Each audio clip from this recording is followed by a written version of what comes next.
Good afternoon. This is All India Radio, and I'm Minuti Chatterjee with the Midday News.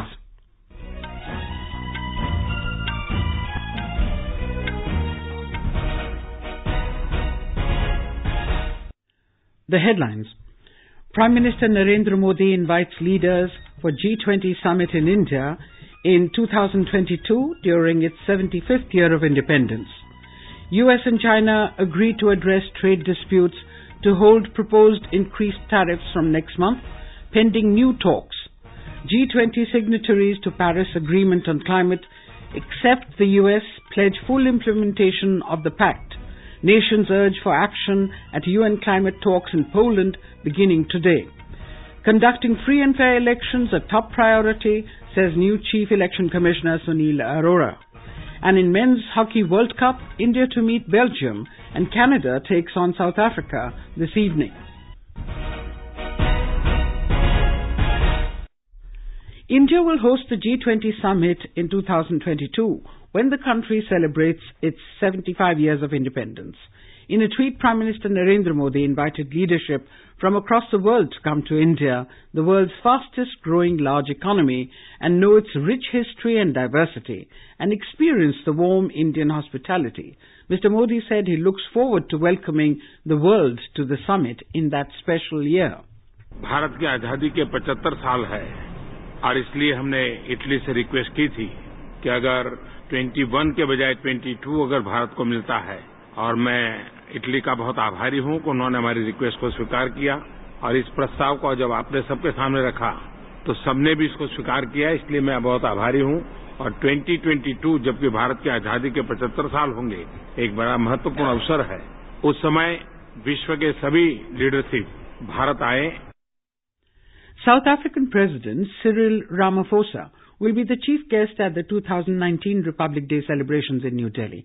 In a series of tweets, Prime Minister Narendra Modi said, at a time when India is celebrating the 150th birth anniversary of Mahatma Gandhi, it will be the country's honor to welcome President Ramaphosa.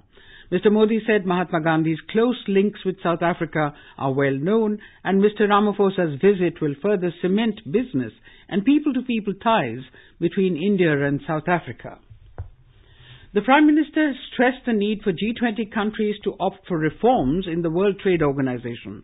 Mr. Modi also called for implementation of the 11-point agenda in the Hamburg Declaration, which demands firm action against terrorism. This was stated by India's G20 Sherpa, Shaktikanta Das, in Buenos Aires last night. Prime Minister also put forth a 9-point action plan to bring fugitive economic offenders before law and seize their illegal assets. He also appealed to the countries to join the International Solar Alliance to harness the energy which does not affect the environment. The Prime Minister has since left for New Delhi after completing his 2-day visit to Argentina, where he attended the G20 summit and held several meetings. The US President Donald Trump and Chinese President Xi Jinping have agreed not to impose new tariffs from January the 1st, 2019, and pledged to continue negotiations to seek a way out of the ongoing trade war. At their dinner meeting on the sidelines of G20 summit in Buenos Aires, President Trump agreed not to bring any new import tariffs on Chinese products. President Xi agreed to purchase a substantial amount of US products to reduce the trade deficit between the two countries. White House Press Secretary Sarah Sanders said President Trump agreed to hold off on raising existing tariffs on $200 billion for 90 days, providing new talks for negotiations. G20 signatories to the Paris Agreement on Climate, except the US, have pledged to implement the pact in full. In the final communiqué after the summit, G20 leaders said that the agreement is irreversible. They also took note of UN scientists' call for a more ambitious target of reducing the global warming to above 1.5 degrees Celsius from the pre-industrial levels. The US reiterated its withdrawal from the agreement and affirmed its strong commitment to economic growth and energy access and security.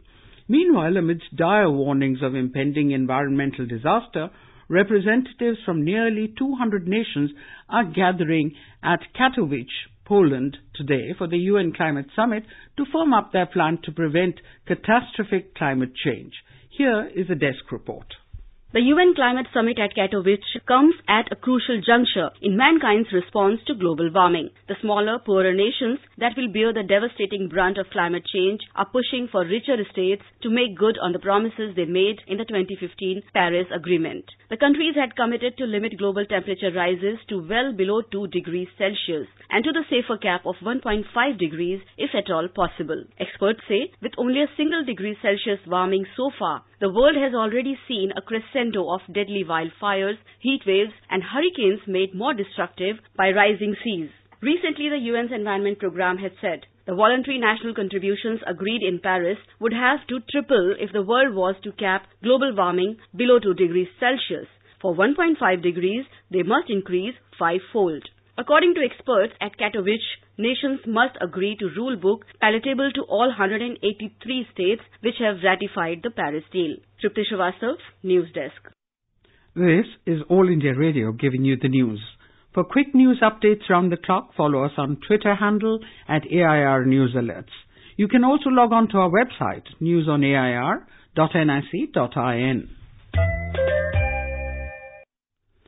Sunil Arora has taken over as Chief Election Commissioner of India this morning. Mr. Arora was appointed Election Commissioner in September 2017. He will have a nearly 2.5-year tenure as Chief Election Commissioner, with 2019 general elections to be conducted under his stewardship. After taking over, Mr. Arora said his priority is to conduct free and fair elections. All of us in the Commission shall continue to put our best foot forward to meet the expectation of all the stakeholders, strictly in consonance and in conformity with the vision and ideals of the Constitution of India, especially the preamble thereof.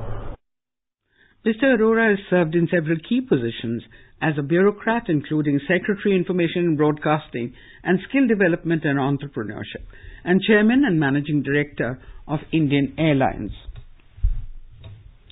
In poll-bound Rajasthan and Telangana, hectic campaigning is on as top leaders of different political parties are holding several rallies today to win the voters.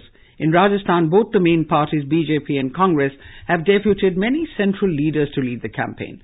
Addressing a press conference in Bikaner, External Affairs Minister Sushma Swaraj said that development is the main agenda of BJP. मैं केंद्र सरकार में केवल अगर अपने विभाग की बात करूं और केवल एक मद की बात करूं तो देश में कुल 77 पासपोर्ट सेवा केंद्र थे, जिन्हें आज बढ़ाकर हमने 328 किया है। और बीकानेर वालों से कहना चाहूंगी कि आपके राजस्थान में केवल 3 पासपोर्ट सेवा केंद्र थे, जयपुर, जोधपुर और सीकर। आज 20 पासपोर्ट सेवा केंद्र हैं, 17 पासपोर्ट सेवा केंद्र हमने बढ़ाए हैं। Former Chief Minister Ashok Gehlot accused Chief Minister Vasundhara Raje for not connecting with the people in the last 5 years. He was addressing a public meeting at Nohar in Hanumangarh district. North क्षेत्र की बहुत समस्या है, सिंचाई की है, शिक्षा की है, पेयजल की है, चिकित्सा की है, कानून व्यवस्था की है। उस पर कोई कमी नहीं रखेंगे काम करवाने के अंदर। जब जब सरकार बनी कांग्रेस की राजस्थान की जनता ने, हमने काम में कोई घाटे नहीं रखे। Our Hyderabad correspondent takes a look at campaigning scenario in Telangana today. A day ahead of Prime Minister Narendra Modi's scheduled public meeting in Hyderabad, BJP President Amit Shah and senior leaders Nitin Gadkari, Yogi Adityanath taken up whirlwind electioneering at several places across the state. Gadkari held a roadshow at Uppal in which he highlighted the development programs of the NDA government. Amit Shah will campaign at Narayanpet later this afternoon and he will address poll rallies at Kalvakurti, Kamareddy and Malkasgiri. TRS Chief Chandrasekhar Rao will be addressing public meetings at the parade grounds in Hyderabad this evening after holding roadshows in Nagarkurnool, Chevella and Patancheru constituencies. The Congress senior leaders including Jairam Ramesh, PCC Working President Mohammad Azharuddin and Ghulam Nabi Azad also are camping in different parts of the state. Lakshmi, AIR News, Hyderabad. In Jammu and Kashmir, as Srinagar is witnessing the season's coldest night, authorities have put in place a one-way schedule for passenger and load carrier traffic on the strategic 300 km Srinagar-Jammu National Highway. The traffic is plying from Srinagar towards Jammu today. The stranded vehicles from Kargil side shall be allowed from Minimarg towards Srinagar today. Traffic movement on Mughal Road in South Kashmir's Shopian district connecting Jammu province has also been allowed one way. Traffic officials have advised travellers to confirm the status of highways and roads on both sides before embarking on a journey. Meanwhile, the Srinagar city recorded the season's lowest night temperatures at -2.4 degrees Celsius. Met Department has predicted a further fall in night temperatures. In Pahalgam, minimum temperature recorded was -5.1 degrees Celsius. Leh town recorded -9.3 degrees Celsius. In some foreign news, Andrés Manuel López Obrador has been sworn in as the new Mexican president following his landslide victory in the July 1st presidential election. The 65-year-old leftist leader took oath yesterday. U.S. Vice President Mike Pence, Ivanka Trump were among the world leaders present at the ceremony. López Obrador reaffirmed his intentions to sell Mexico's official presidential plane, to not live in the presidential palace, and said he will receive 40% of his presidential salary. Mr. Obrador thanked U.S. President Trump and Canadian Prime Minister Justin Trudeau, stating he would like to reach an agreement with both Ottawa and Washington to tackle immigration issues.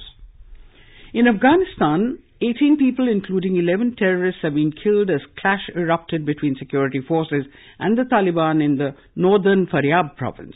A member of the provincial council, Abdul Ahad Al-Beg, said that the clash broke out after the Taliban terrorists launched coordinated attacks on security checkpoints in Andkhoy and Karghan districts late last night. He said government forces returned fire, triggering gun battle, which left 11 terrorists and 7 security personnel dead.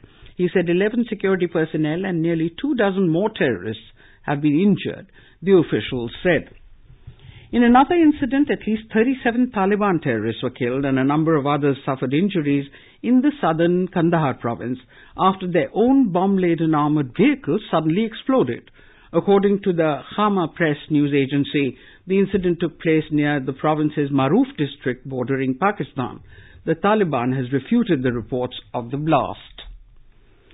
U.S. authorities say 5 people have been shot in a Miami neighborhood and the suspect remains at large. Miami police told news outlets that the shooting happened last night in the Overtown neighborhood. They said the gunman fired several rounds at the corner of a liquor store, striking the victims. The victims have not been identified and a motive for the shooting has not been released.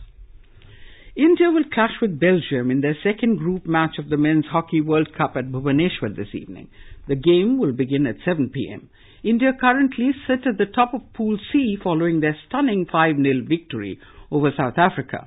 Belgium, who had defeated Canada 2-1 in their first game, have also 3 points, but they are second in the group on goal difference. In the other Pool C game, Canada will take on South Africa at 5 p.m. today. Yesterday in Group D, Germany beat Pakistan by a solitary goal, while the Netherlands outplayed Malaysia with a 7-0 win. With women's safety in mind, Home Minister Rajnath Singh has launched a pan-India single number, 112, under an emergency mobile app. He said it will have a special safety feature to get immediate assistance from police and volunteers, launching the Emergency Response Support System, ERSS, in Nagaland.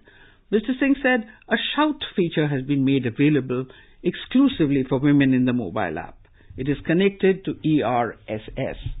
And now, before we end the bulletin, the headlines once again. Prime Minister Narendra Modi invites leaders for G20 summit in India in 2022 during its 75th year of independence. US and China agree to address trade disputes to hold proposed increased tariffs from next month, pending new talks. G20 signatories to Paris Agreement on climate, except the US, pledge full implementation of the pact. Nations urge for action at UN climate talks in Poland beginning today. Conducting free and fair elections a top priority, says new Chief Election Commissioner Sunil Arora. And in Men's Hockey World Cup, India to meet Belgium, and Canada takes on South Africa this evening. And for details of these stories and more, log on to our website www.newsonair.nic.in. And with that, we end the Midday News.